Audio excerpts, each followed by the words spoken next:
प्रभु यीशु मसीह के पवित्र नाम में आप सबको जय मसीह की। परमेश्वर का धन्यवाद करता हूँ कि परमेश्वर ने हमें एक बार फिर मौका दिया है कि हम उसकी आराधना, उसकी स्तुति और उसकी प्रशंसा करें। तो आज हम परमेश्वर की महिमा के लिए अपने आप को उसके सामने खाली करें, अपने आप को उसके हाथों में दें और उससे दुआ करें कि खुदावंद आज का वचन समझने के लिए हमें अपनी बुद्धि और समझ दें, क्योंकि बिना खुदा के हम कुछ भी नहीं कर सकते हैं और खुदावंद का ही पवित्र आत्मा जो है जो हमें आगे ले जाने वाला है। तो आइए हम अपने सिर को झुकाएं और दुआ में जाएं और खुदा से मांगे कि खुदावंद अपने रूह की भरपूरी हमें दे और अपने रूह से हमें चलाए। अनुग्रह का स्वर्गीय परमेश्वर का धन्यवाद करता हूँ आज के सुंदर अवसर के लिए जो तूने हमें दिया कि हम तेरी आराधना, तेरी स्तुति, तेरी प्रशंसा करें। तो भला परमेश्वर स्तुति के योग्य परमेश्वर है। अपने लोगों को पिता परमेश्वर तो बहुत की बरकत देता है। अपने लोगों को पिता परमेश्वर तो आशीषों से भरपूर करता है। प्रभु जी, मैं तेरे से निवेदन करता हूँ कि आज जितने भी लोग प्रभु जी इस प्रोग्राम को देखें, सबके सब पिता परमेश्वर आशीष पाएं, सबके सब पिता परमेश्वर तेरे और से प्रभु जी भरपूरी से तेरे से जीवन पाएं, क्योंकि तू जीवन है और जीवन देने वाला खुदा है। मैं अपने आप को तेरे हाथ में देता हूँ, मेरे ऊपर भी अनुग्रह कीजिए।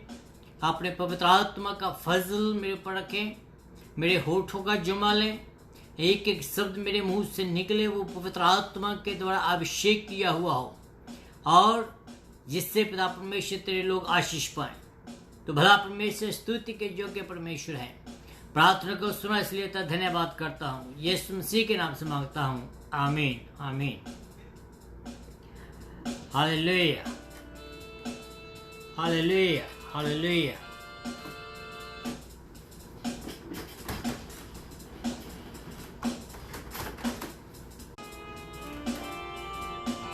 आइए हम एक गीत गाएंगे जो परमेश्वर ने मुझे थोड़े समय पहले दिया है और मुझे यकीन है कि आप सब लोग इस गाने से आशीष पाएंगे। एक नाम जो हवा दा जे सब तो सच्चा ए, एक नाम जो हवा दा जे सब तो ऊंचा ए, इस नाम तो दुनिया सारी, इस ही नाम तो दुनिया सारी पाई जिंदगी जांदी है।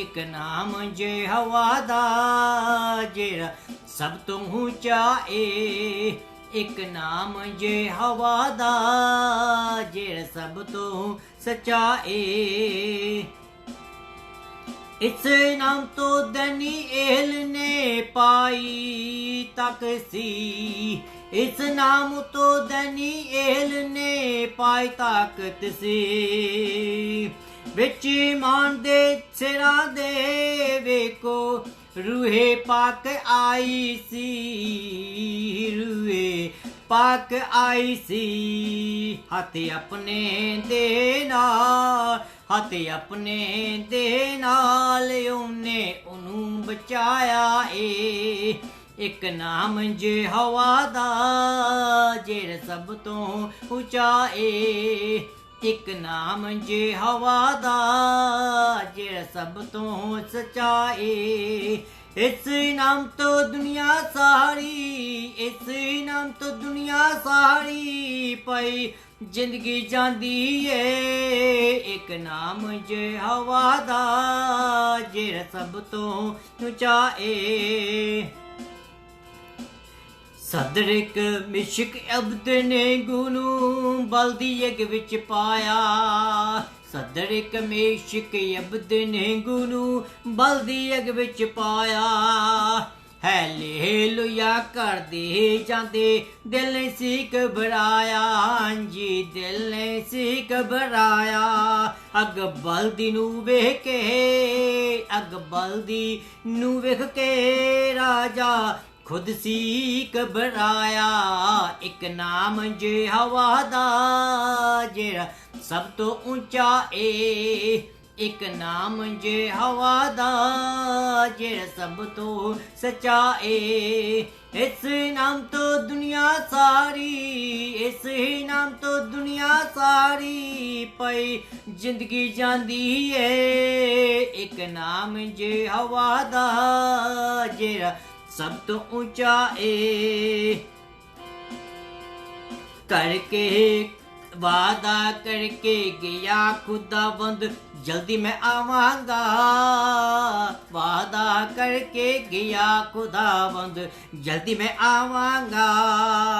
नरक दी अग विचों मैं तुहानू आन बचावांगा, हाँ जी आन बचावांगा। असी नाल खुदावंद दे, असी नाल खुदावंद दे यूनस खुशी मनावांगे।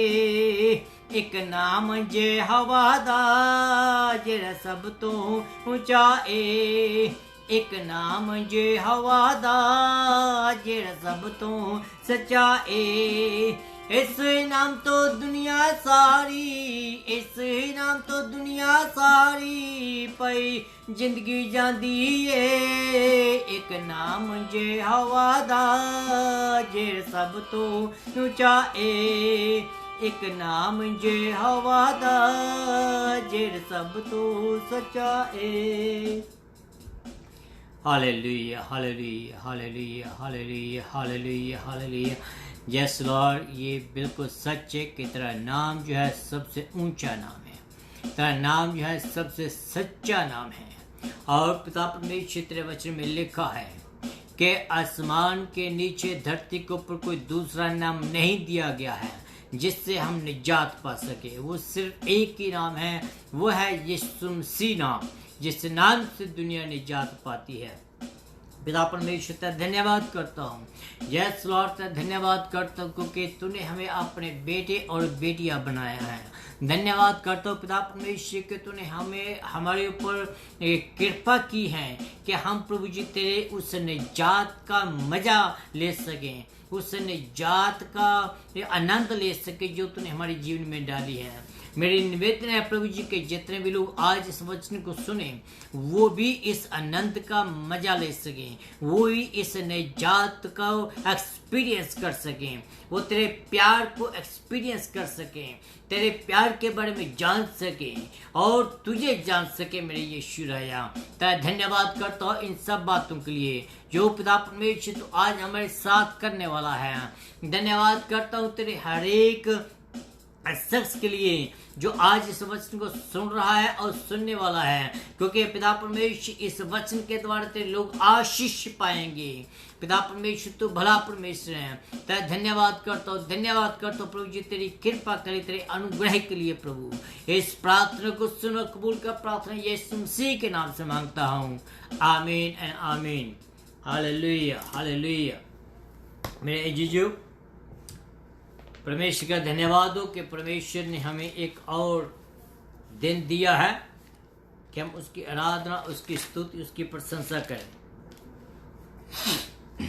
आज का जो वचन परमेश्वर ने हमें दिया है जो कि रेवलेशन की किताब में मिलेगा, और वो है रेवलेशन की किताब उसका 14 अध्याय से लेकर 11 आयत तक। और जो बाकी का जो चैप्टर है, ये चैप्टर काफ़ी इंटरेस्टिंग चैप्टर है, तो इसलिए मैं इस चैप्टर को जल्दी ख़त्म नहीं करना चाहता हूँ। मैं इस चैप्टर को थोड़ा टाइम लेना चाह रहा हूँ, इस चैप्टर की डीप स्टडी करना चाह रहा हूँ, तो इसलिए इसको बड़े ध्यान से मेरे साथ बने रहिए, सुनेगा। फिर मैंने एक और स्वर्गदूत को मध्य आकाश में उड़ते हुए देखा। उसके पास पृथ्वी पर रहने वाले हर जाति, कुल, भाषा और लोगों को सुनाने के लिए अनंत समाचार था। उसने ऊंची आवाज से कहा, परमेश्वर से डरो और उसकी महिमा करो, क्योंकि उसके न्याय का समय आ पहुंचा है। उसकी उपासना करो, जिसने स्वर्ग, पृथ्वी, समुद्र और जल के सोते बनाए हैं। तब एक और स्वर्गदूत ये कहते हुए आया, गिर पड़ा, महान बाबल गिर पड़ा, जिसने अपने कुकर्मों की वासनाओं की मदिरा सब जातियों को पिलाई है।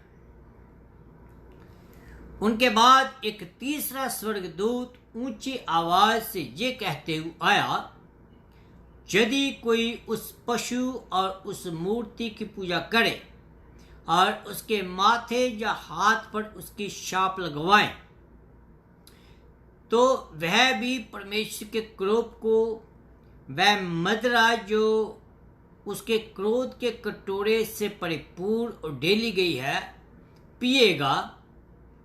और पवित्र स्वर्गदूत और मेमने की उपस्थिति में उसे आग और गंधक की घोर यातना सहनी पड़ेगी।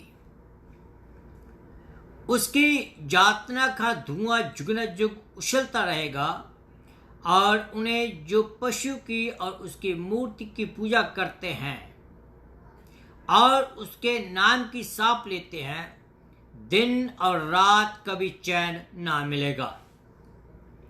पवित्र लोगों का जो परमेश्वर की आज्ञाओं को मानते और यीशु पर विश्वास रखते हैं, धैर्य इसी में है।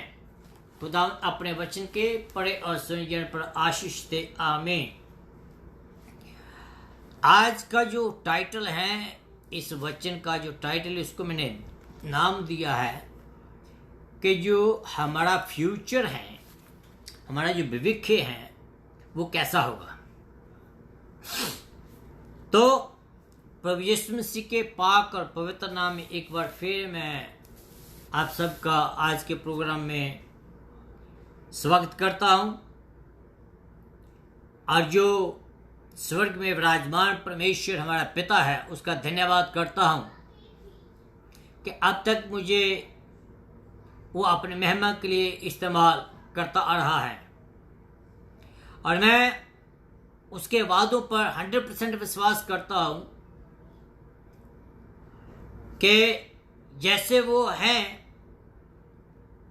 जैसे वो कहता है, उसको पूरा करने के लिए भी वो काबिल है। उसने मुझे मेरा नाम लेकर बुलाया है, और इसी रीति से मेरे प्यारे भाइयों और बहनों, आप सबको भी वो अपने तुम्हारे नाम से लेकर पुकारता है। आज फिर मैं प्रभु यीशु मसीह का एक बार फिर धन्यवाद करता हूं, वो इसलिए क्योंकि प्रभु के इस काम को आप पसंद करते हैं जो वो मेरे द्वारा ले रहा है। जैसे आप लोग मुझे कॉल करके, कमेंट करके और इस वीडियो को लाइक करके मुझे बताते हैं कि आप इस प्रोग्राम के द्वारा आशीष पा रहे हैं, और कई लोगों ने ये भी कहा है कि उन लोगों ने अपने जीवन को दोबारा फिर रीडेडिकेट खुदा के सामने कर दिया है। सुन के अच्छा लगता है कि मैं आपकी जीवन में एक काम जो कर रहा हूं, जो इस वचन के द्वारा काम कर रहा हूं, वो खुदावंद आपके जीवन में काम कर रहा है।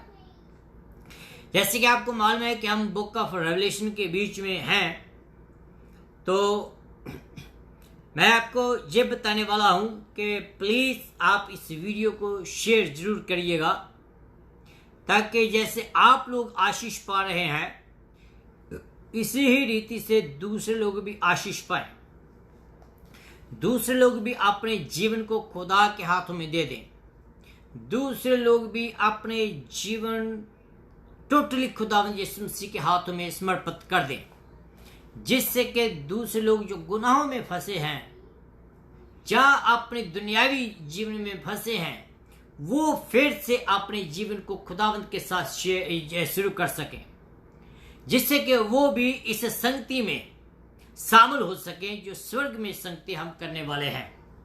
मैं आपको बार बार ये बताता हूं कि वो दिन दूर नहीं है, जल्दी आने वाले हैं, ताकि ये सब लोग जो 1,44,000 लोग जो रेवलेशन के बीच में बताए गए हैं, इन लोगों के साथ वो भी सहभागी हो सके। जो 14वां अध्याय में हमने पढ़ा है, बहुत दिलचस्प बात हमें मिलती है 11 अध्याय उसकी 5 में, कि खुदा ने 1,44,000 लोगों की किस्मत के बारे में बताया है। ये प्रीचर जो है वो गॉस्पेल प्रीचर हैं। ये लोगों को खुदावंत के वचन के बारे में बताते हैं, और ये लोग खुदावंत के द्वारा सील किए हुए लोग हैं। और मैं आपको ये बताना चाह रहा हूं कि जब इन लोगों का प्रीचिंग का काम यहाँ इस दुनिया में खत्म हो गया, तो शैतान ने इनको फिजिकली नुकसान पहुंचाया। जैसे मैं ये कहता आया हूं और अभी भी कह रहा हूं कि शैतान आपको फिजिकली नुकसान पहुंचा सकता है, लेकिन आपकी आत्मा को वो हाथ नहीं लगा सकता है। क्यों? क्योंकि आत्मा जो है वो प्रभु यीशु मसीह के हाथ में है। आपकी आत्मा को कोई नुकसान नहीं पहुंचा सकता है वो। तो सुन इन लोगों का टाइम पूरा हुआ तो शैतान ने इनको फिजिकली हार्म किया, लेकिन इनकी जो आत्मा थी वो आत्मा खुदावंत के हजूर में पाई गई। सुन इन लोगों ने जहां इस पृथ्वी पर अपनी आंखों को बंद किया, तो इन लोगों ने अपने स्वर्गीय घर में, जो खुदावंत के घर में है, जो खुदावंत के घर में स्वर्ग में सिंहासन पर इन लोगों ने अपनी आंखें खोली। अगर आप 14 अध्याय उसकी 20 में देखें तो यहाँ एक युद्ध की बात बताई गई है। ये जो युद्ध है, ये युद्ध है अर्मगेडोन, और ये जो युद्ध है तब होगा जब कलेश के अंत में होगा जी।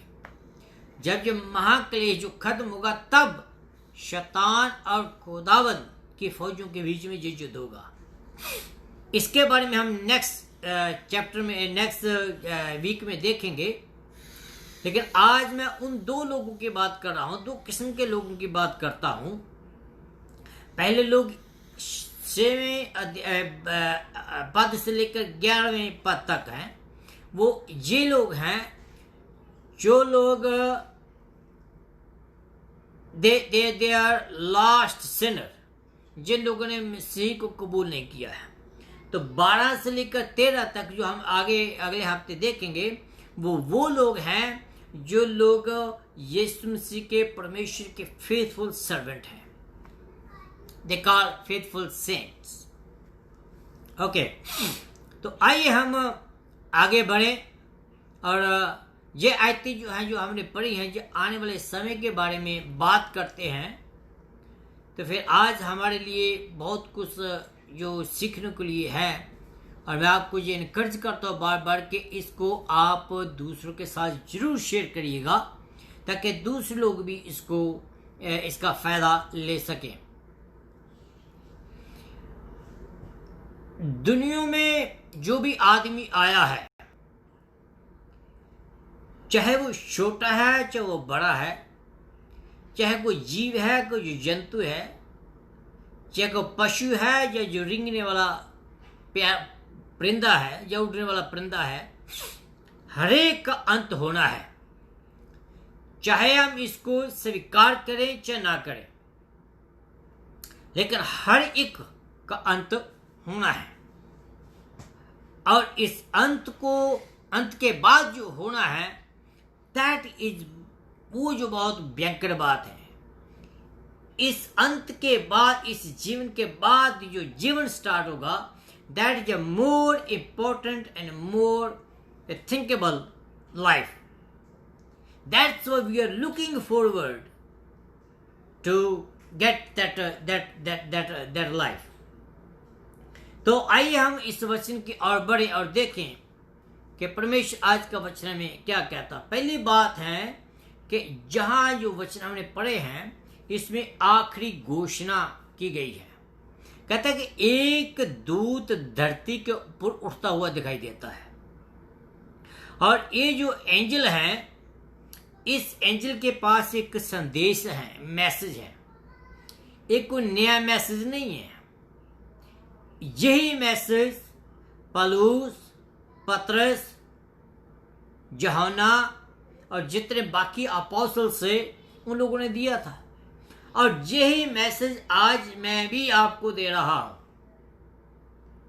वो ये मैसेज है कि निजात किसी दूसरे के नाम पर नहीं है।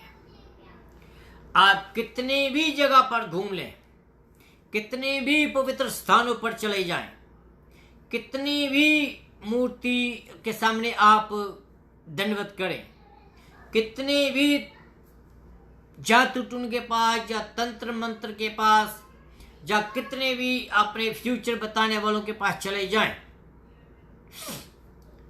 they may be give you a short time solution। थोड़े समय के लिए वो सॉल्यूशन आपको दे सकते हैं, but they cannot give you the eternal life। The eternal life is only come from God, Jesus Christ, by putting our faith on Him।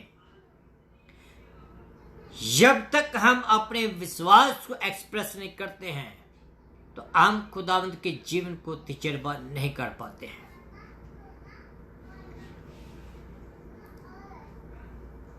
और ये जो गॉस्पल है, पहला कुरिन्थियों उसका 15 अध्याय 3 और 4 में जब देखें, कहता कि इसी कारण मैंने सबसे पहले तुम्हें ये बात पहुंचा दी जो मुझे पहुंची थी, कि पवित्र शास्त्र के वचन के अनुसार यीशु मसीह हमारे पापों के लिए मरा, गाड़ा गया, और बाइबल के अनुसार वो तीसरे दिन जी उठा। दैट इज द गॉस्पल, कि प्रभु यीशु मसीह मेरे लिए और आपके लिए आया, मेरे लिए और आपके लिए वो मरा, या मुझे और आपको मरना चाहिए था, खुदावंद ने वहां अपनी जान कुर्बान की। अगर यीशु मसीह इस दुनिया में आते और आकर वो काम करते जो भी 3.5 साल तक उसने किया, उसके बाद कब्र में चले जाते, कब्र के बाद अगर वो दोबारा ना उठते तो शायद ये जो क्रिश्चियनिटी है आज नहा होती। जो आज क्रिश्चियनिटी है, मसीहत पॉपुलर है, वो ना होती। हमारा जो गॉस्पल जो था वो अधूरा होता है। तो इसलिए हमारा जो गॉस्पल है वो यही है कि प्रभु यीशु मसीह का जो गॉस्पल है वो हम प्रीच करते हैं, वो यही है कि यीशु मसीह आप और मेरे लिए मरा, गाड़ा गया, दफनाया गया और तीसरे दिन मुर्दों में से जी उठा।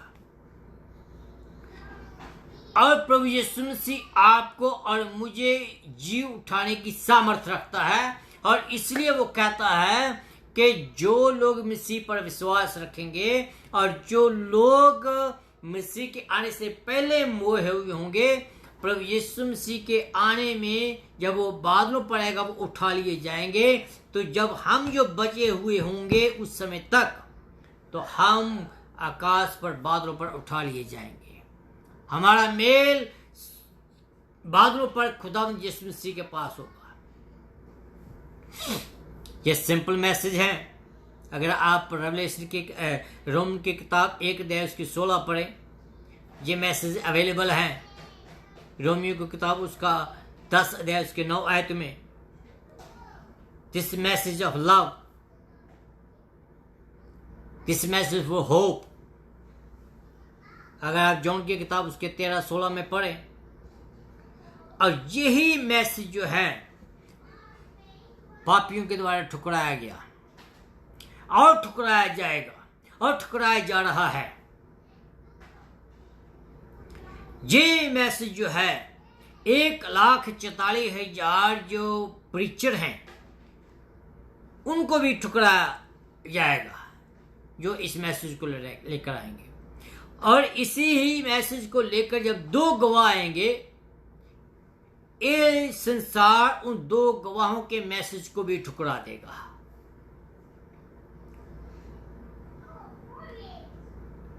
वे कानों से नहीं सुनेंगे।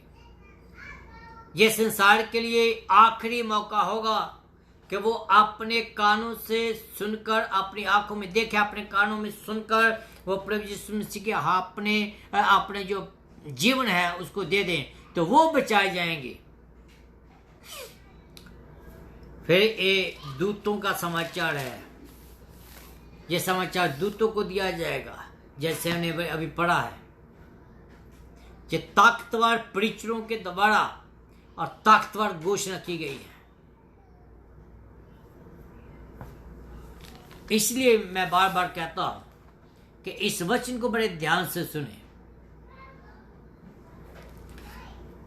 लेकिन ये जो लास्ट संसार है, जो खोया हुआ संसार है, इन लोगों के कानों पर जू भी नहीं सरकती, जितना मर्जी इनको चाहे मैसेज सुना दो। हिब्रू 10:16 में लिखा है, अगर संसार ने यीशु मसीह को नकार दिया तो फिर कोई और उम्मीद नहीं रही। फिर तो एक ही बात बाकी है, गंधक की आग जो हमेशा हमेशा के लिए होगी। लेकिन जिन लोगों ने यीशु मसीह को कबूल कर लिया, उन लोगों के लिए स्थायी जीवन स्वर्ग में परमेश्वर के साथ होगा। और वो दिन बहुत जल्दी आने वाले हैं, बहुत जल्दी आने वाले हैं। अभी समय है कि इस मैसेज को, इस गॉस्पेल को सुनकर अपने आप को खुदा के हाथों में दे दें, वरना बहुत देर हो चुकी होगी। पहली बात हमने देखी थी कि ये आखिरी घोषणा। दूसरी बात हम देखते हैं कि घातक घोषणा। जो 8वीं आयत हमने पढ़ी है, कहते हैं कि एक और दूत आता है और वो कहता है, बाबल के गिरने की बात करता है। अगर आपने नोट्स किया हुआ होगा तो बाबल के गिरने का 2 बार जिक्र आया है। जो 2 बार इसलिए जिक्र आया उसका, क्योंकि जो बात रिपीटेडली कही गई हो, इट मीन्स कि वो बात सर्टन है, वो बात होकर ही रहेगी। बेबीलोन के बारे में हम आने वाले दिनों में और भी ज्यादा विस्तार में देखेंगे, लेकिन आज हम ये इस बात को देखेंगे कि ये शहर ही क्यों जो घातक घोषणा के लिए चुना गया या इस्तेमाल किया गया। वचन में लिखा है कि इसने अपने कार्यों के द्वारा पूरे संसार को जो है वो भ्रष्ट कर दिया है, और इसलिए इस शहर को चुना है। बेबीलोन पूरे संसार को रिप्रेजेंट करता है, और ये हर एक उस चीज को रिप्रेजेंट करता है जो खुदावंत के उल्टी चलती है। जेनेसिस की किताब उसका 10 अध्याय उसकी 8 और 10 आयत में देखें तो वहां हमें एक कहानी मिलती है बाबल की। उस कहानी के बीच में एक आदमी है, उसका नाम है कूश, और कूश का बेटा है निम्रोद। और ये निम्रोद है जिसने बाबल को ढूंढा था, और इसने बाबल टावर जो है उसको बनाया। जब बनाना शुरू किया उस टावर को, और ये जो लोग हैं, ये लोग परमेश्वर के तुल्य, परमेश्वर के सामने जाना चाहते थे, और खुदावंद ने इनकी जो प्लानिंग थी वो खत्म कर दी। So this is the Babal is the centre of worship of जोडेल, जी zebra, JODIAE, and the heavenly body. These people, they were worshipping heavenly body and this goddesses. 3 बातें मैं आपको बताना चाहता हूँ। First of all, they are false. Second thing is they are adulterer, and the second thing is they were the worship center and they were worshipping to the around God, and the Nimrod is the ringleader of that. And Nimrod, he is the one who lead them to do all these things. Nimrod is the one who lead them into the adultery. He is the one who lead them to the idol worship. He is the one who to lead them to do all bad things which God doesn't like. तीसरी बात, ये एक भयभीत चित्रण है।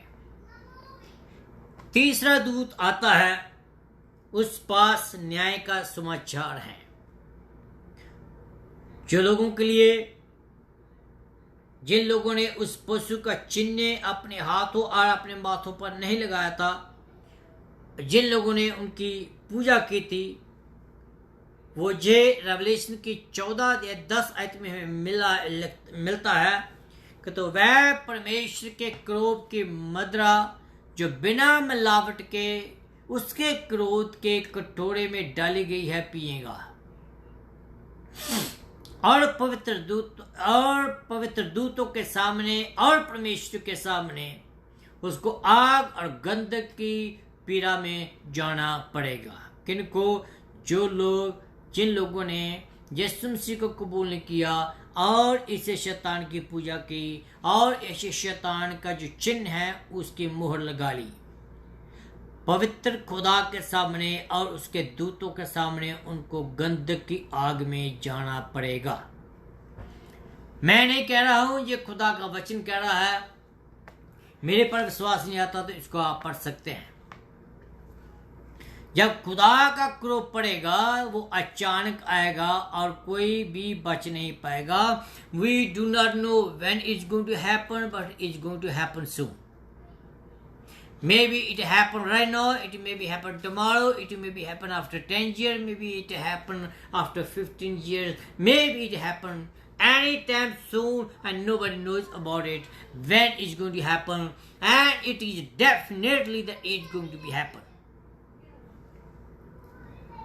खुदा के क्रोध में कोई मिलावट ना होगी। इट बीज को कोई कंप्रोमाइज नहीं होगा, कोई पक्षपात नहीं होगा, कोई रिश्वत नहीं होगी। ऐसा नहीं होगा कि कोई दूसरा जो दूत है वो आकर खुदा को सिफारिश करे। वहां सिफारिश नहीं चलेगी, वहां सिर्फ और सिर्फ जिन लोगों ने यीशु मसीह को कबूल किया है वही लोग वहां पाए जाएंगे। हिब्रू की किताब उसका 10 अध्याय उसके 31 आयत में लिखा है कि जीवित खुदा के हाथों से पढ़ना भयंकर बात है। हिब्रू 12 उसके 29 में लिखा है, क्योंकि हमारा खुदावन, हमारा जो परमेश्वर है वो भस्म करने वाली आग है। वो किसी का पक्षपात नहीं करेगा। लेकिन खुदा नहीं चाहता है कि संसार का अंत ऐसे हो।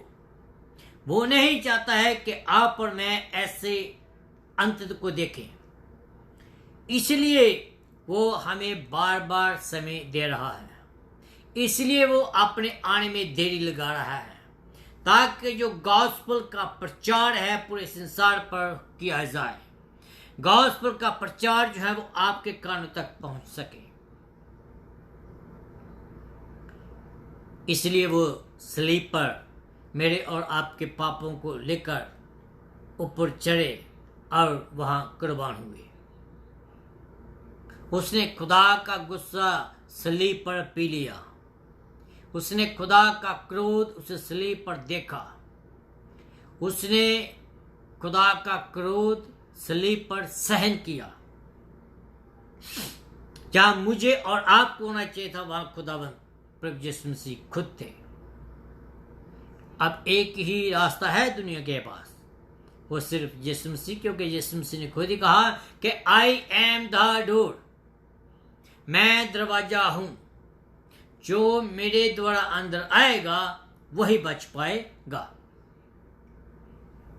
जो उसके ऊपर विश्वास करेगा वह हमेशा के लिए स्वर्ग में उसके साथ होगा, और जो इस ऑफर को ठुकरा देगा वो हमेशा हमेशा के लिए शैतान के साथ नरक में होगा और मैं अगेन ये बात को कहता हूँ कि जो नरक है इस स्थान को हल्का मत ना लें।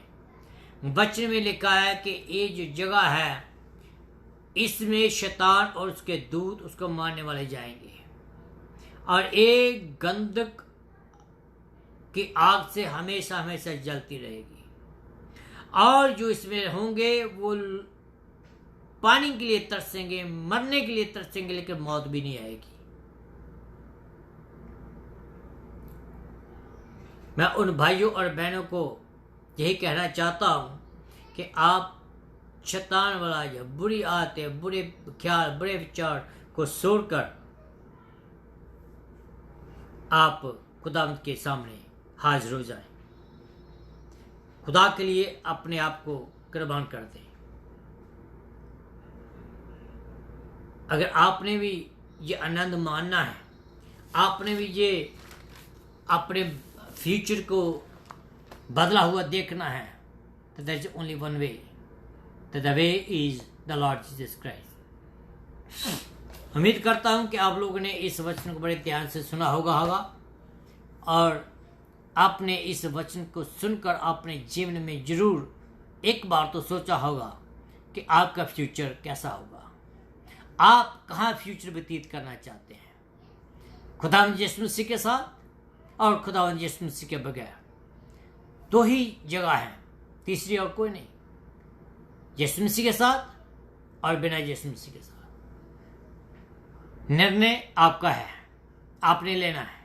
मेरा काम जो था वो मैंने कर दिया, आगे खुदावंद आपको संभाले।